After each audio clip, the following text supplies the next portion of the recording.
one more there.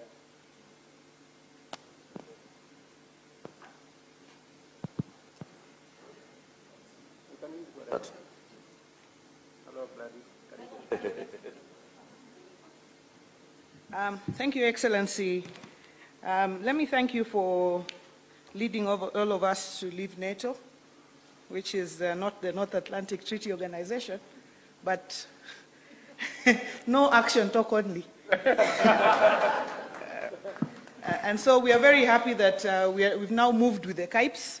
And when this came up in Naivasha, Your Excellency, we said this is what we've been doing. You met us where we were going in terms of getting our industrial parks together. So I think that's a step in the right direction. Now, speaking about cotton and the cotton value chain, I think what we need, as you said correctly, is the correct seeds. In Homa Bay, for example, we've now, using the NARIG money under the World Bank, mobilized farmers in their cooperatives and supported them. But now, we've now registered over 12,000 farmers with about 15,000 acres of land. If you calculate how much seeds we need about 22,500 kilos of seeds. And we had already talked to our farmers about BT cotton. But now it's become very difficult to access the seed. I'm glad that the ministry next week will be coming to Homa Bay with 3,500 kilos of seed.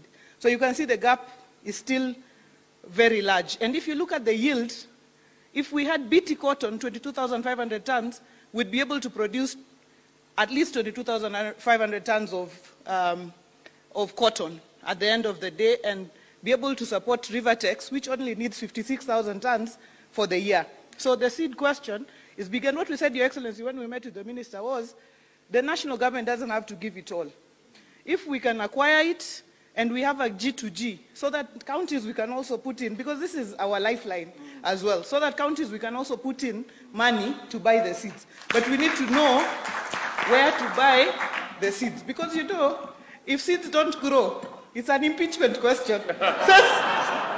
Sas can tell you, you know. Isn't it, Sas? You can be impeached if you give seeds that don't grow. So that's a very important question there. So if we can get it from government, we'll know it will be certified seeds that if we give will grow. And of course now following that will be the issue of pesticides and just farmer education going forward. And then there's the issue of ginning. And I think the private sector brought it out. When Homa Bay farmers grow seeds, they are ginned in Salawa, in Baringo. So now, you know, seeing is believing. We know we are faith people. Faith is, you know, believing in things hoped for, but people want to see. If I know this is my ginnery, I will take it there. So I think the issue of ginnery is big. I want to leave that at that. And then speak briefly about edible oils. Your Excellency, I know you've spoken about Busia and we are working there, but do you know that 80% of Kenya's Lake Victoria is in Homa Bay? The other 4 counties share 20%. So when it comes to palm oil, last week, together with the private sector, we were in Uganda. We saw what they've done in terms of growing palm oil. Your Excellency, I haven't slept since I came from Uganda because I'm thinking, where am I going to get the land to put together farmers? Because you can't get 100,000 acres of land or 50,000 that is out there.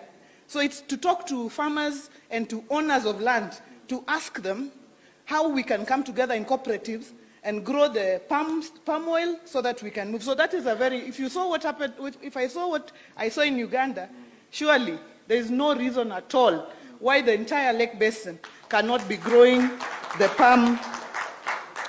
palm oil. And same to sunflowers and so on, Your Excellency. And finally, energy must be part of this discussion. The energy ministry must be part of the conversation. Because every investor, now we have industrial parks, every investor is asking, what about power? And there are people, for example, who want to come and invest in solar farms, you know, and so on and so forth. But you know the queue. When I was chair of Finance Committee,